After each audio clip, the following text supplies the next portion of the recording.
पुराने वक्तों की बात है। किसी गांव में एक किसान रहता था। उसके 7 बेटे थे। वो रोजाना गांव की मस्जिद में नमाज पढ़ने के बाद खुदा के हुजूर दुआ मांगता कि उसके 7 बेटों की शादियां एक ही घर में हों। दूसरी तरफ एक और गांव में एक किसान अकबर रहता था। उसकी 7 बेटियां थीं। वो भी हर रोज गांव की मस्जिद में नमाज पढ़ने के बाद यही दुआ मांगता था कि उसकी 7 बेटियों की शादियां एक ही घर में हों। उस जमाने में कमीन रिश्ते ढूंढते थे। जिस तरह का घर होता था उसके लिए उसी तरह का घर तलाश करते थे। एक रोज कुछ कमी अकबर के घर आए। उन्होंने बताया कि गांव के किसान के 7 बेटे हैं और वो सातों को एक ही घर में ब्याना चाहता है। इधर अकबर की भी यही तमन्ना थी। चुनाचे बाहमी रजामंदी से दिन तारीख मुकर्रर करने का मरहला तय पाया।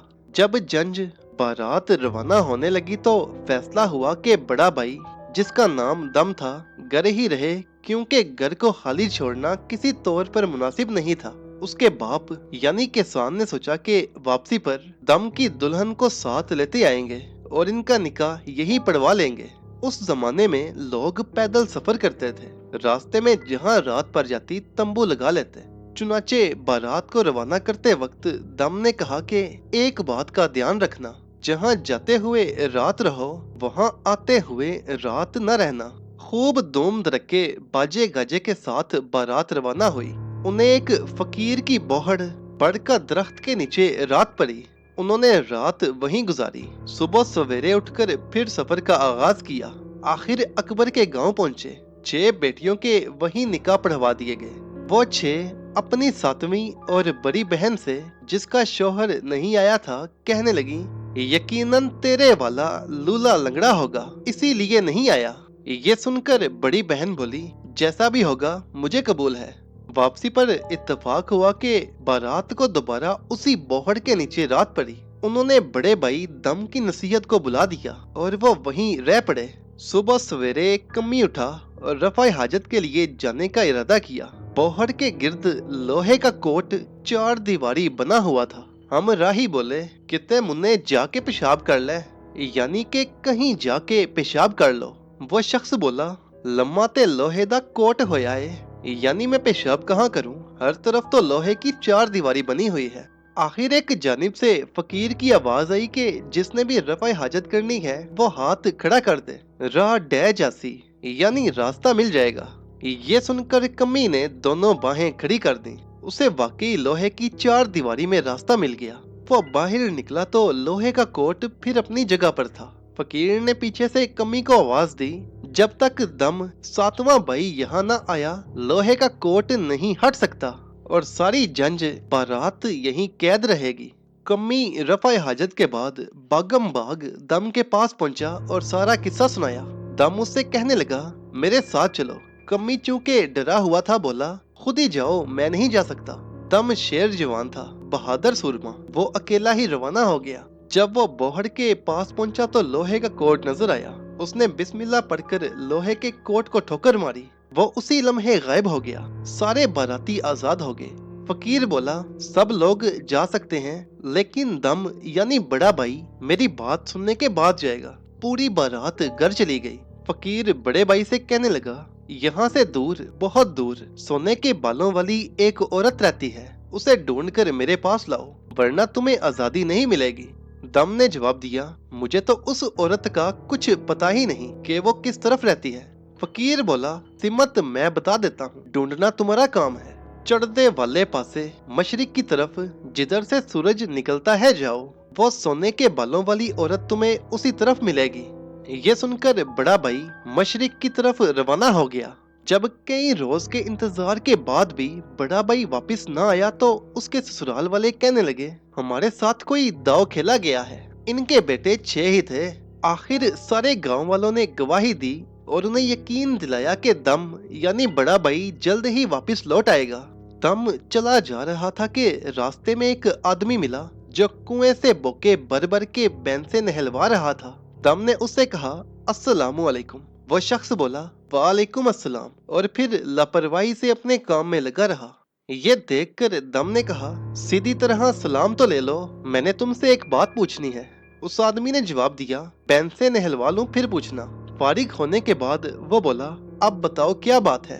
दम ने उसे सारी कहानी सुनाई और पूछा, क्या तुम मेरी कोई मदद कर सकते हो? उस शख्स ने कहा, मदद मैं सिर्फ यही कर सकता हूँ कि उस औरत को ढूंढने के लिए तेरे साथ ही चल पड़ता हूँ। अग्गा तेरा ते पीछा मेरा, यानी आगे तुम और पीछे मैं।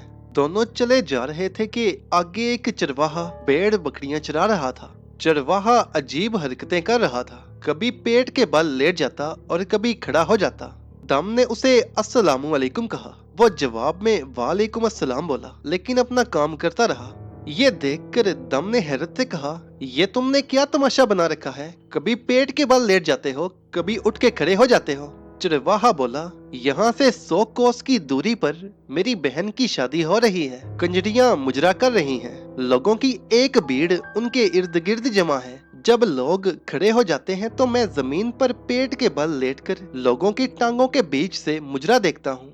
जब लोग बैठ जाते हैं तो मैं खड़े होकर नाच देखता हूँ। बड़े भाई को अंदाजा हो गया कि इस शख्स की नजर गैर मामूली तौर पर तेज है। बाद में चरवाहे ने उनसे उनका हाल पूछा। दम ने सारी बिपता कह सुनाई। अयाली यानी चरवाहे ने उससे पूछा, कहाँ से आए हो, किसके बेटे हो? बड़े भाई ने अपने गांव और अपने बाप का नाम बता दिया। वो सुनते ही बोला, अरे तेरा बाप तो मेरे बाप का गहरा दोस्त था, इस नाते तेरी मदद करना मेरा फर्ज है, मुझे भी अपने साथ ही लेते जाओ। अब बड़ा भाई, बैन से नहलवाने वाला और ये अयाली यानी चरवाहा तीनों चले जा रहे थे। क्या देखते हैं कि आगे एक शिकारी कबूतर पकड़ने के लिए जाल लगाए बैठा है। सलाम दुआ के बाद बड़े भाई ने उसे सारी कहानी सुनाई कि फकीर ने उन्हें किस मुश्किल में डाल रखा है। शिकारी ने बड़े भाई से अपना तारुफ करवाने को कहा। जब दम ने अपने बाप और अपने गांव का नाम बताया तो वो कहने लगा, अरे तेरा बाप तो मेरे बाप का जिगरी दोस्त था, बस 2 कबूतर जाल में आ लेने दो, मैं भी तेरे साथ ही चलता हूँ। गर्ज 2 कबूतर पकड़ने के बाद शिकारी भी बड़े भाई के हमरा चल पड़ा। अब बड़ा भाई, बैन से नहलवाने वाला, चरवाहा और शिकारी चारों चले जा रहे थे। रास्ते में उन्हें प्यास लगी। बड़ा भाई चरवाहे से कहने लगा, तेरी नजर बहुत तेज है, जरा देख के बता आसपास कोई कुआं है या नहीं। अयाली थोड़ी देर सर ऊंचा करके इर्द गिर्द देखता रहा, फिर बोला, यहाँ से 80 कोस दूर एक कुआं है, टंडों से पानी निकलकर बह रहा है। रहट की रफ्तार बहुत तेज है, ये पता नहीं चल रहा कि रहट को बैल चला रहे हैं या कोई और। जब वो चारों कुएं पर पहुंचे तो क्या देखते हैं कि वो जानवर सुअर हैं। वो कहने लगे, हमारे मजहब में तो सुअर हराम है, इसलिए निकाला हुआ पानी हम नहीं पिएंगे। ये सुनकर बड़ा भाई आगे बढ़ा। उसने सुरों के आगे आकर उन्हें रोक दिया, क्योंकि बड़ा भाई बेहद ताकतवर और जसीम था। उसने सुअर आजाद कर दिए और खुद टुंडे चलाकर कुएं से पानी निकालने लगा। फिर चारों ने पानी पिया और अपनी प्यास बुझाई। चूंकि सुअर आजाद हो गए थे, रहट रुक गया था, इसलिए निकाल कम हो गया था। कुएं से पहली खेत फसल तक जाने वाले पानी की मिकदार जब कम हुई तो पानी वारा यानी पानी लगाने वाला फिक्रमंद हुआ। वो फौरन कुएं पर आया और उन चारों से कहने लगा, तुम लोगों ने मेरे सुअर क्यों छोड़े? तुम्हें ऐसा करने की जुर्रत कैसे हुई? बड़ा भाई कहने लगा, मेरे साथियों ने कभी सुअर का निकाला हुआ पानी नहीं पिया, इसलिए मैंने उन्हें आजाद करके खुद पानी निकाला। हम तुझसे माफी मांगते हैं। ये सुनकर पानी वाले ने गुस्सा थूक दिया और कहने लगा, कहाँ से आए हो, किधर का रुख है? बड़े भाई ने उसे अपनी राम कहानी सुनाई, अपना तारुफ करवाया। जब उसे पता चला कि दम अहमद का बेटा है तो पानी वारा बोला, अरे तेरा बाप तो मेरे बाप का लंगोटिया था, मैं भी तेरे साथ चलता हूँ। अब बड़ा भाई, बैन से नहलवाने वाला, अयाली, शिकारी और पानी वाला पांचों चले जा रहे थे। रास्ते में उन्हें भूख लगी। वो कबूतरों के शिकारी से कहने लगे, तेरे पास तो 2 कबूतर मौजूद हैं, क्यों ना उन्हें ज़िबा करके आग पर सेंके, सब मिलकर बोटी बोटी खा लेंगे। चलो, भूख की तो कुछ ना कुछ तो सहार होगी। ये सुनकर शिकारी ने फौरन दोनों कबूतर पेश कर दिए। उन्हें ज़िबा किया गया। अब आग की डंडियां पड़ी। सब अयाली से कहने लगे, तेरी नजर बहुत तेज है, तू आग ढूंढ। ये सुनकर अयाली ने सर ऊंचा करके इधर उधर देखा, फिर बोला, दूर आग तो लगी हुई है, धुआं भी निकल रहा है, लेकिन आग के पास न जाने क्या चीज है, ये पता नहीं चलता। कोई बहुत बड़ी चीज है, अजीब सी दिखाई देती है। बड़ा भाई बैन से नहलवाने वाले दोस्त से कहने लगा, तू अकेला जा और आग लेकर आ, हम बहुत थके हुए हैं, जब तू आग लाएगा तो हम आग मचा के जला के कबूतर भून कर खाएंगे। बैन से नहलवाने वाला चलता चलता आग के पास पहुंचा। क्या देखता है कि वो बहुत बड़ी सी अजीबो गरीब चीज दरअसल एक देव है जो आग के करीब बैठा है। ज्यों ही बहन से नहलवाने वाला चुपके से एक जलती हुई लकड़ी उठाने लगा, देव ने उसे पकड़ के अपने एक पेट रान के नीचे रख लिया। अब उधर चारों साथी इंतजार में थे। जब रात तकते तकते थक हार गए और वो ना पहुंचा तो सब समझे कि शायद बहन से नहलवाने वाला भाग गया है, हमारा साथ छोड़ गया है। अब उन्होंने पानी वारे को आग लाने के लिए भेजा। उसका भी यही हशर हुआ। देव ने उसे भी पकड़कर अपने पेट के तले रख लिया। इसके बाद अयाली को भेजा गया, उसके साथ भी यही हुआ। फिर कबूतरों के शिकारी की बारी आई, वो भी जाके वापिस ना आया। आखिर बड़ा भाई खुद आग लेने के लिए रवाना हुआ। आग के पास पहुंचा तो क्या देखता है कि एक बहुत बड़ा पहाड़ जैसा देव लकड़ियों के जलते हुए ढेर के करीब बैठा हुआ है। जो ही बड़े भाई ने एक जलती हुई लकड़ी उठाने लगा, देव ने उसे पकड़ लिया। उधर दम भी सूरमा था, ताकत में देव से कम न था। उसने अपना हाथ छुड़ा के देव का हाथ ऐसी मजबूती से पकड़ा कि वो अपने आप को दम की गिरफ्त से न छुड़ा सका। अब सूरत हाल ये थी कि दम एक हाथ से जिबा किए हुए कबूतर पकड़े आग पर भून रहा था और दूसरे हाथ से देव को पकड़े हुए था। कबूतर भूनने के बाद दम ने देव को अपने दोनों हाथों से ऊपर उठाया और ऐसा दूर फेंका कि देव का जड़ा पहाना निकल गया। शेर को सवा शेर। देव के नीचे से दम के सारे साथी बाहर निकले और भाग खड़े हुए। ये देखकर बड़ा भाई कहने लगा, अरे मैं आ गया हूँ, कहाँ भाग रहे हो? तुम सब कहाँ भाग रहे हो? उधर देव मिन्नत समाजत पर उतर आया, बोला, मुझे माफ कर दो, मुझे भी अपने साथ ले चलो, मैं आज से तुम्हारा दोस्त हूँ। ये सुनकर बड़ा भाई कहने लगा, सुलेमान पैगंबर की कसम खाओ कि तुम हमें नुकसान नहीं पहुंचाओगे। देव ने बिला तातल उसी लम्हे कसम खाई और वह सब उसे अपने साथ लेकर आगे रवाना हुए। चलते चलते रास्ते में एक शहर आया। उन्हें भूख लग रही थी। बड़े भाई के पास एक अंगूठी थी जिसकी कीमत 1.25 अशरफियां थी। बड़ा भाई अपने साथी से कहने लगा, हम यही जंगल में ठहरते हैं, तुम ये अंगूठी लेकर शहर चले जाओ, इसे बेचकर रोटी ले आना। ये देखकर देव ने कहा, मैं शहर जाता हूँ और ये अंगूठी बेचकर रोटी लाता हूँ। बड़ा भाई कहने लगा, ना बाबा ना, तू जरूर कोई शरारत करेगा, तू तो रहने ही दे। लेकिन जब देव ने बहुत इसरार किया तो दम ने उसकी बात मान ली। अब जब देव शहर पहुंचा तो सारा शहर उसे देखने के लिए उमड़ आया। लोग दीदे फाड़े टुकड़ टुकड़ उसे देख रहे थे। देव चलते चलते शहर की सबसे बड़ी दुकान पर पहुंचा। साहूकार से कहने लगा, ये अंगूठी ले लो और इसके बदले में मुझे कुछ राशन दे दो। दुकानदार बोला, तेरी अंगूठी तो बेहद कीमती है, अच्छा यूं कर, दुकान से जितना सामान उठा सकता है उठा ले। ये सुनकर देव ने कहा, लो अगर ये बात है तो दुकान से बाहर आ। दुकानदार हैरत से बोला, क्यों आऊं? देव ने जवाब दिया, ताकि जितना सौदा मैं उठा सकता हूं उठा लूं। ये सुनकर साहूकार दुकान से बाहर निकल आया। देव ने आओ देखा न ताओ, आन की आन में पूरी दुकान जमीन से उखाड़ के हथेली पर रख ली।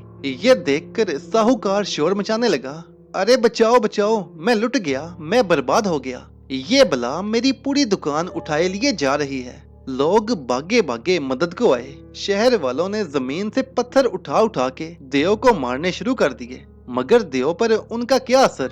उसके लिए तो ये पत्थर रेत के जरों के मानिंद थे।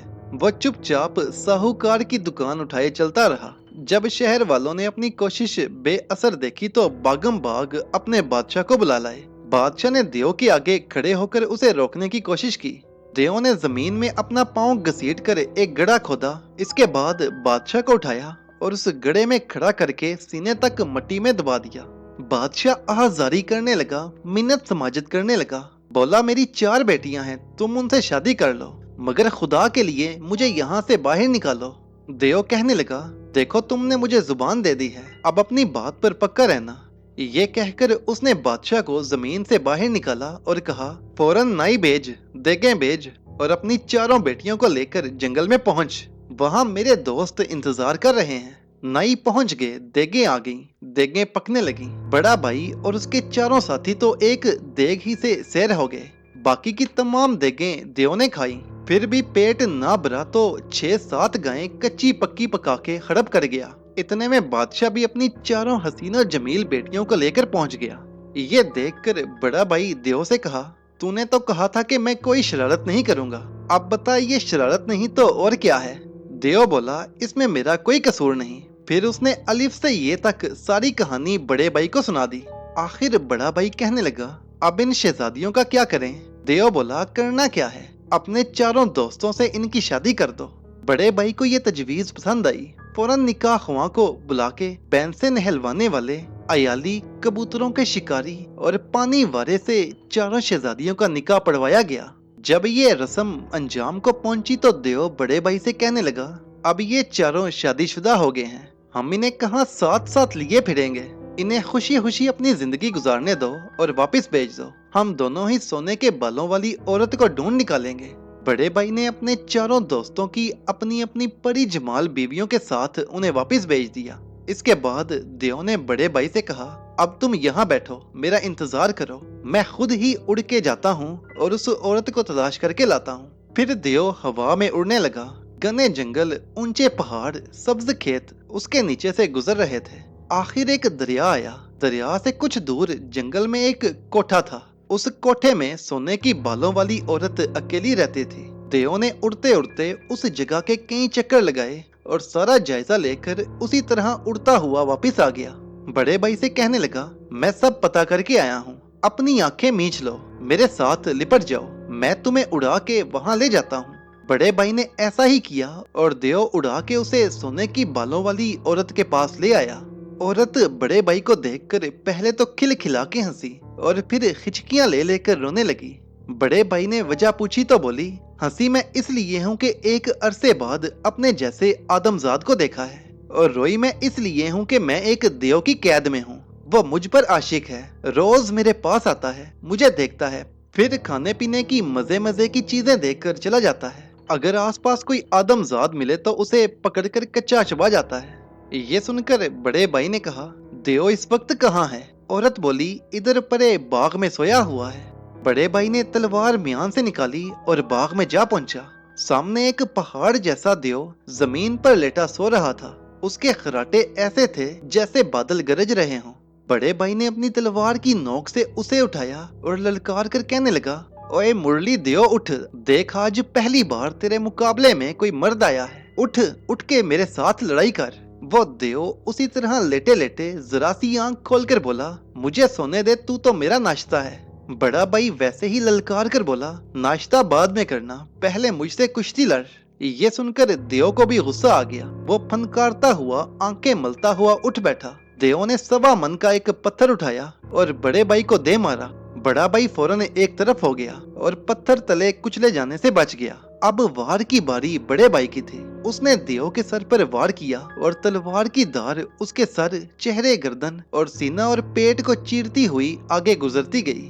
देव बीच में आधा आधा हो गया, दो बराबर हिस्सों में तकसीम हो गया। देव बड़े भाई से मुहातिब हुआ, मुझ पर वार कर। बड़े भाई ने जवाब दिया, तू जरा कदम तो उठा।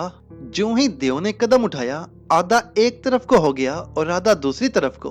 वाकई लोहे नु लोहा ही करता है। तम का दोस्त देव उस वक्त इंसानी शक्ल में था। उसने देखा कि मुर्दा देव के हाथ की एक उंगली में बेहद हसीन अंगूठी है। अंगूठी में एक हीरा चमक रहा है। देव ने उसका हाथ उठाया, उंगली अपने मुंह में डाली, फिर अपने दांतों की मदद से अंगूठी उंगली से उतारी और उतार कर अपने हाथ की उंगली में पहन ली। इस मुहिम को सर करने के बाद वो दोनों सोने की बालों वाली औरत के पास पहुंचे। उसे देव की अंगूठी दिखाई और कहा, हम देव को मार आए हैं। सोने की बालों वाली औरत ये सुनकर खुश हुई। बड़े भाई ने उससे कहा, अब हमारे साथ चल। औरत बोली, इस साल मुझे यहीं रहने दो, तुम दोनों भी मेरे साथ रहो, अगले साल हम तीनों जाएंगे। ये सुनकर देव भी कहने लगा, हाँ ये ठीक रहेगा, मैं भी पिछले साल का जगा हुआ हूँ, इस साल मैंने तो सोना है, मेरी भी नींद पूरी हो जाएगी। गर्ज देव ने तो वहीं लंबी तानी और ख्वाबे खरगोश के मजे लूटने लगा। बड़ा भाई हर रोज शिकार करके लाता, कभी हिरन तो कभी बटेरे। औरत पकाती, खुद भी खाती, बड़े भाई को भी खिलाती। फिक्र न फाका, जिंदगी मजे से गुजर रही थी। सोने की बालों वाली औरत हर सुबह पौ फटने से नहाने के लिए दरिया पर जाती। किनारे पर उगे हुए दरख्तों के एक झुंड की ऊंट में जाकर गुस्ल करती। जब टखनों तक लटके हुए अपने लंबे घने सुनहरी बालों को धोती तो सोने के चंद बाल टूट के वहीं गिर जाते। एक रोज एक मछली ने सोने के बाल खा लिए। चंद दिन बाद हुस्ने इत्तेफाक से वो मछली एक गरीब माहीगीर के जाल में फंस गई। मछली इतनी बड़ी थी कि माहीगीर को एक घोड़े पर लादनी पड़ी। फिर भी आधी मछली घोड़े पर थी और आधी जमीन पर। जब माहीगीर घोड़ा लेकर अपने घर की तरफ चला तो मछली जमीन पर घसीटती हुई चली जा रही थी। पेट के अंदर सोने के बाल चमक रहे थे। उसने झटपट बाल बाहर निकाले, बीवी को दिखाए तो उसकी भी आंखें खुल गईं। मछेरे ने मछेरन से मशवरा किया कि अब इन बालों का क्या किया जाए। वो बोली, फौरन राजा के दरबार में ले जाओ, वो तुम्हें बहुत बड़ी इनाम देगा।